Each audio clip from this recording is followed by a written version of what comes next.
All right, the next one is entitled From Cringe to Crave, How I Got Over My Disgust for Eating Insects. Eric Besak is a 2015 MBA candidate at the UW-Madison School of Business, specializing in marketing and entrepreneurship. He most recently worked in healthcare marketing. He's been thinking about starting a business involving edible insects. He is not crazy about eating bugs.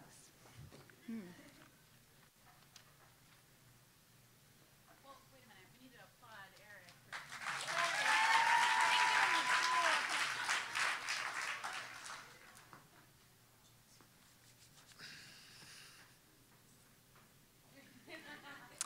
Eating bugs. It's weird. And until last year, I did not consciously eat bugs. Anytime I would see it on TV, like Fear Factor or that banquet scene from the Temple of Doom, it would make me cringe. And I'm not predisposed to eating bugs. You know, I'm from Ohio. I'm an English major. I worked in healthcare marketing. So I'm going to talk about how I overcame my aversion to eating bugs and how you might too. So first, I had to be enlightened about entomophagy, or eating insects. 3 years ago, there was an article in the New Yorker about how we may soon see insects on the menu. The population is growing, and the animal protein we eat now and how we produce it uses up too many resources. One main reason resources get used up is the feed conversion rate of traditional livestock. So for 10 pounds of feed, that gets you 1 pound of beef. That same amount of feed gets you 6 pounds of crickets. Crickets are more efficient because they don't grow things we don't eat, like fur, bone, hooves. So this was the light bulb moment for me, you know. This feed-efficient protein could help alleviate a lot of the burdens caused by our food production. And my cringing was just a cultural bias getting in the way of a solution. But I was still not eating bugs. I mean, for 2 years, this was just conversation. Bringing up eating worms was just my perverse way of getting a rise out of people. I was going on a lot of first dates. You can imagine how those were going. And then last winter, in my marketing class at the UW, we had to do a group project on a marketing problem for a company or industry. So for an edible insect industry, a cultural food avoidance to insect would be a problem. So my group was game to do the project, so I looked up online to see what edible insects were out there.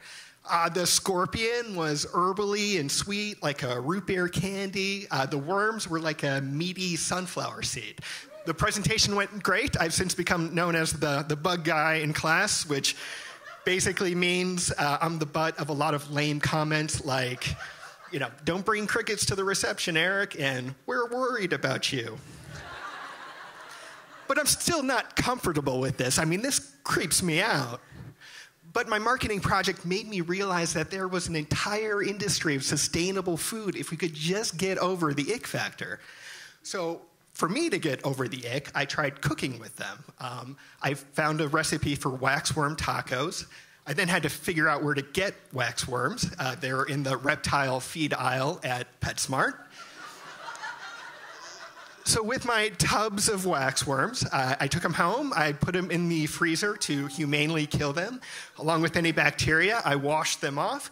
I fried the hell out of them, wrapped them up in a nice tortilla, poured myself a stiff drink, and began eating.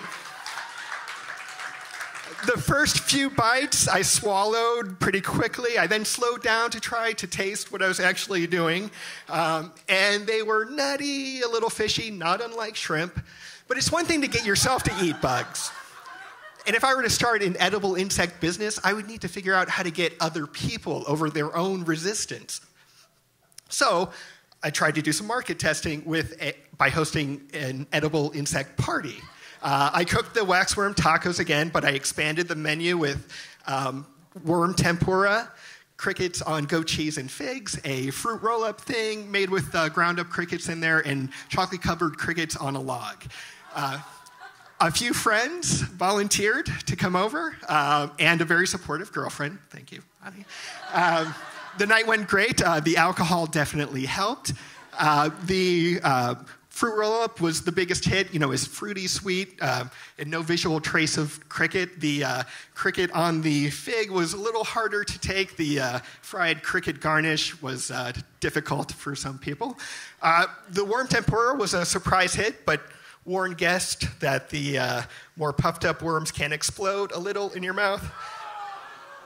But I learned to overcome the aversion. It's just a matter of applying what we already do to get over the queasiness of what we're already eating. We turn cows into hamburger, turn crickets into powder, and use a lot of salt and sugar. So this is where I'm at on my journey, so I encourage you to take your own journeys, because eating bugs, it's not that weird, and it's sustainable and paleo and gluten-free and kosher. It's just a matter of getting over that cultural inhibition.